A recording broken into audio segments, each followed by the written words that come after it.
This is Democracy Now!, democracynow.org, The War and Peace Report. I'm Amy Goodman. We begin in Egypt, which is facing a major escalation of a crackdown on the Muslim Brotherhood and other critical voices. The military government has designated the Brotherhood a terrorist organization after a suicide bombing last week that killed 14 people. This came even though the Brotherhood condemned the attack and an unrelated jihadist group claimed responsibility. Using the terrorism label, the Egyptian regime has arrested hundreds of Brotherhood members and seized their assets. It's the latest in a crackdown that began with the ouster of President Mohamed Morsi in July, following mass protests against his rule.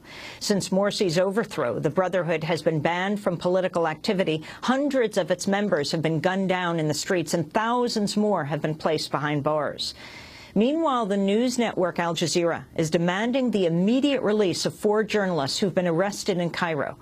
Correspondent Peter Grest, producers Mohammed Fahmy and Bahar Mohammed, and cameraman Mohammed Fawzi were detained on accusations of spreading false news and holding meetings with the Muslim Brotherhood. Egypt's military government has repeatedly targeted Al Jazeera, raiding offices, ordering an affiliate's closure, and deporting several staffers. The Al Jazeera arrests come as a new report details the dangerous conditions for journalists in Egypt and other troubled areas around the world. According to the Committee to Protect Journalists, conditions in Egypt deteriorated dramatically this year, with 6 reporters killed, more than in any previous year. Egypt trailed only Iraq, where 10 journalists were killed, and Syria, where at least 29 journalists were killed. Overall, the Middle East accounted for 2/3 of at least 70 reporters' deaths worldwide. For more, we're joined by 2 guests. Sharif Mansour is with us here in New York, the Middle East and North Africa program coordinator at the Committee to Protect Journalists. And joining us from Egypt, Sharif Abdel-Quddus, independent journalist, Democracy Now! Correspondent, fellow at the Nation Institute. We welcome you both to Democracy Now! Sharif, let's begin with you in Egypt for the overall picture. Talk about the categorizing of the Muslim Brotherhood as a terrorist organization, and then what's come out of that. Well, Amy, that designation, as you mentioned, came in the wake of a suicide bombing, a car bomb that attacked a police headquarters in a Delta city north of Cairo, killed at least 15 people on December 24th, and really was the deadliest bombing on the Egyptian mainland outside of Sinai in nearly 3 years. And the cabinet, in the wake of that, declared the Muslim Brotherhood a terrorist organization, despite providing no evidence. And even Prime Minister Hazmi al-Biblawi later admitted he had no clear evidence linking the Muslim Brotherhood to the bombing.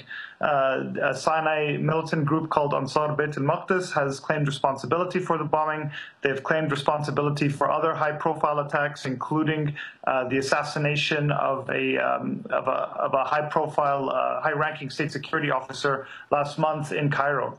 But despite that, the crackdown has really targeted the Muslim Brotherhood.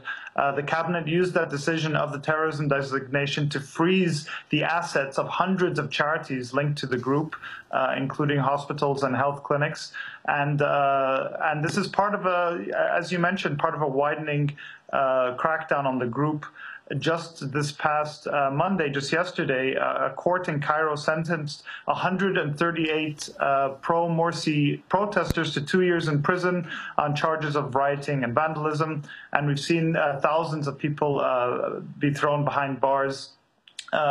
Reports are now that even the doves of the group, people like Amr al-Darrag, who were prominent figures of the group who were not imprisoned, have now fled the country. And so the political process, or if there was any left of it that could have included the Muslim Brotherhood, has all but been completely destroyed in 2013. And really, we continue to see instability.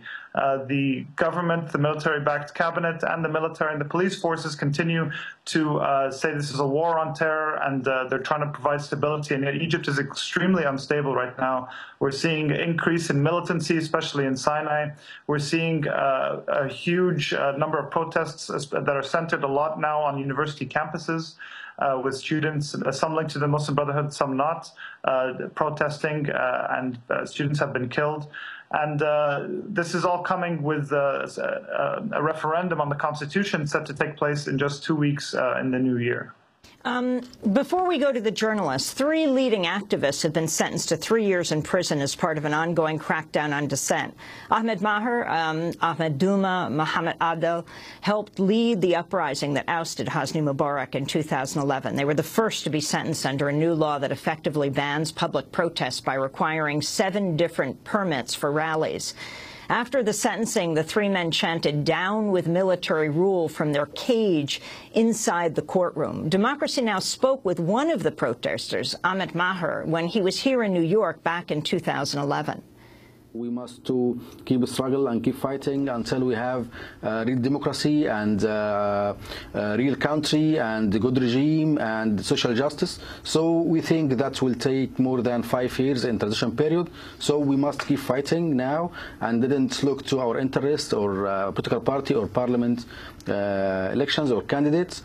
That's our goal now, to finish or complete our revolution. Then we can think about political party. Sharif, can you talk about the significance of these arrests and now the sentence of 3 years of Ahmed Maher and the others? He was here actually visiting Occupy in 2011, Occupy Wall Street. Right. Well, this crackdown has extended beyond supporters of Mohamed Morsi, the ousted president, and beyond the Muslim Brotherhood, to target now really a lot of the activists that really launched and sustained the revolution. April 6th, the youth movement was a major player in the revolution. Ahmed Maher was a key figure in that. He's been charged, as you mentioned, 3 years in prison for breaking this draconian protest law. Another very prominent activist, El-Fattah, who's been on Democracy Now! Several times, along with 24 others. Ala has been in prison now for over a month, awaiting criminal charges on breaking the protest law as well. So we're seeing really the police state, a re-empowered police state, really flex its muscles now to try and clamp down on any outspoken dissent or any opposition. Sharif, I wanted to turn to Alaa Abdel Fattah, the leading blogger activist. The charges now he faces to do with a call he allegedly made for protests against military trials of civilians. You interviewed him for Democracy Now! About youth organizing and the long-term goals of the Egyptian revolution back in 2011. We are continuing the pressure because we want what happens next to be, power to the people and to be true democratic Egypt that represents all of its people. We should also remember that the initial slogans were not just topple the regime, but it were also عيش حرية كرامة عدالة اجتماعية, which is bread, freedom, social justice.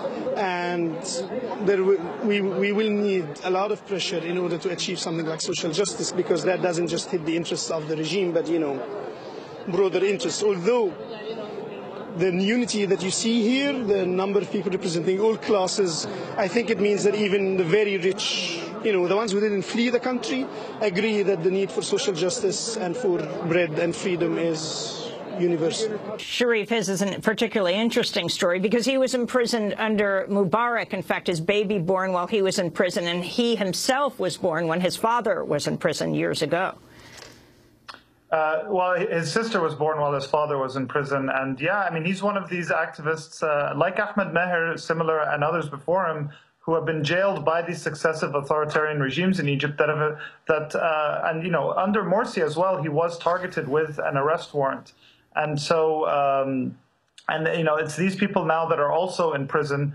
And it's a very troubling time as we're coming up to the 3rd anniversary of the revolution, which began on January 25th, 2011, to see the state of where Egypt is 3 years later, appearing to be in a more aggressive authoritarian order than the one the people rose up against. And the likelihood of any significant reform or change in the near future seems quite dim. I wanted to turn to the 4 Al Jazeera reporters now. Peter Grest is one of those 4 detained by the Egyptian government. This is a clip of one of the reports he filed just a few days ago from Al-Azhar University as clashes erupted between supporters of the Muslim Brotherhood and security forces. As you can see, that the protests, the clashes are still ongoing. We understand that the Muslim Brotherhood students, or the pro-Brotherhood students, entered the university and some of the exam halls. They tried to tear up some of the exam papers and enforce a boycott of the exams in protest at the government. We understand that the authorities, the police, moved in and fired tear gas, and it was the heat from the tear gas canisters which apparently set fire to some of the exam papers. Either way, what we have there is an ongoing clash that really represents the broader divisions that we're seeing, that we saw yesterday, where supporters of the Muslim Brotherhood, supporters of the Anti-Coup Alliance took to the streets in open defiance of the government's ban on protests, and in particular challenging the government to arrest them and enforce this 5-year prison sentence which the government has been threatening to impose on anybody who is convicted of taking part in these demonstrations. That's Peter Grest, one of the 4 Al Jazeera English reporters who have been arrested in Egypt. Sharif Mansour with us, as well as Sharif Abdel Qaddous. Sharif Mansour is Middle East and North Africa Program Coordinator at the Committee to Protect Journalists. Talk about these reporters. Well, they're just reporters doing their work. They've been working with Al Jazeera, reporting on ongoing protests, and they just use their hotel rooms to do what reporters do, interview different perspectives on ongoing events, including those who are considered to be on the opposition side. And in this case, they are the Muslim Brotherhood. They had in their custody some of the coverage of the Brotherhood protests, some of the material that was distributed in the protest, and the Egyptian government, the Egyptian authorities arrested them on Saturday night, and the next day they issued a statement saying that they were members of the Muslim Brotherhood. They hosted Muslim Brotherhood, which now they want to cast as an act of terrorism. Promotion of terrorism. If a journalist is doing their work, for them, they want to consider that as part of the widening the net to go after activists, go after media people who would present in a critical or independent view from the government position. Talk overall about the situation for reporters in Egypt, and then extend to this, your year-end report, which talks about the Middle East as being the deadliest place for journalists in the world right now. Well, Egypt this year has had a lot of precedents. For the first time, Egypt was ranked among the top 10 jailers of journalists in our annual census for imprisoned journalists this year. And recently, yesterday, we've issued our census for killed journalists, and Egypt was number 3, the 3rd around the world, which is also unprecedented. We've been working on Egypt since 1992. We've documented 10 cases of killed journalists. Out of those 10, 6 happened this year, 2013 alone. So this is an unprecedented number for Egypt. In addition to that, we've been working on documenting a wide censorship effort by this interim government that are backed by the military, that includes raiding TV stations, detaining dozens of journalists, and also harassing them, portraying them as agents, spies for the outside world. So Egypt has seen the most deteriorated we've documented since 1992 in the past year. As part of our report, we also talk about other countries. On the top of the list, there is Syria. This year, 29 cases of journalists have been killed. That raises the total number of journalists who have been killed since the uprising against Bashar al-Assad to 63 journalists who were covering the events in Syria. That doesn't mean there is just killing. We've documented a lot of kidnapping cases. This has been the most worrying sign in Syria. We've seen 53 kidnapping cases happening this year, which also raises the total number of kidnapping to 76 since the uprising. We've seen more and more the opposition is engaging in anti-press tactics. They are more and more kidnapping journalists and also enforcing censorship on foreign reporters. In addition, of course, the violence that has erupted in Iraq has also resulted in a lot of targeting for journalists. For the first time last year, in 2012, we haven't documented any killed cases for journalists in Iraq, and it was the first year after 10 years of continuing attacks against journalists where Iraq has seen the most deadly environment for journalists, with 155 journalists over 10 years since the occupation of Iraq. In 2012 there was none. And this year we've seen for the first time a return to that era, with 10 journalists being killed, and all of them throughout the last quarter of the year. And in one city, Mosul, most of those attacks happened with 7 journalists being killed in one city, also unprecedented rate. And what is the Committee to Protect Journalists calling for? Well, we call for basically fighting impunity.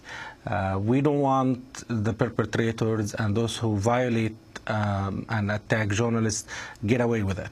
We tried as much as possible with media campaign, with advocacy, to pressure governments and use international organizations like the UN to be a venue to have this discussion. And most recently, we've managed to help, with the help of other organizations and other governments, to pass a resolution in the General Assembly in the UN that supports the right of journalists in conflict zone. And also, for the first time, there would be a day in November every year where all the governments can fight impunity. There will be a lot of attacks will be happening. We've already documented more than 1,000 killed cases since 1992, and this year we're up to 1,040. So those should not go unpunished, and we are following up with all the governments who do this every year. Well, I want to thank you both for being with us. The two Sharifs, Sharif Mansour, Middle East and North Africa Program Coordinator at the Committee to Protect Journalists, and Sharif Abdel Quddus, Democracy Now! Correspondent in Egypt. Sharif, stay safe in this new year. This is Democracy. I'm Amy Goodman. Thanks so much for watching this report from Democracy Now!, your daily independent global grassroots news hour. We don't accept advertising or corporate funding, but rather rely on donations from viewers like you. Please make your contribution by visiting democracynow.org today. We need your support today to keep bringing you this hard-hitting, in-depth reporting.